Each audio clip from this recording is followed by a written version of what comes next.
How to add text in Google Sites website. Hello guys, this is Atticus and welcome back to another tutorial video. In today's video, I'll teach you guys how you can add text on Google Sites website. Without any further ado, let's dive right into it. First steps first, open up Google Sites.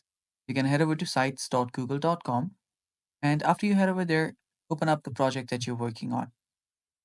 After you've done that, if you want to add a text, just head over to the location of where you want to add the text at.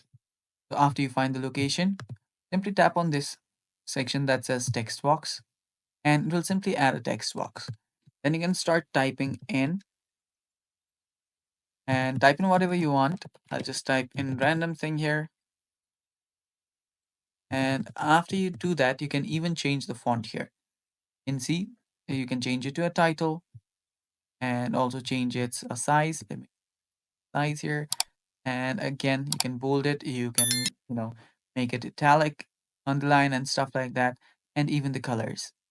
Also, you can insert a link if you'd like. And that is basically how you can add a text on Google Sites website. Thanks for watching. That's all for today's video. Stay tuned for more upcoming tutorial videos and bye-bye.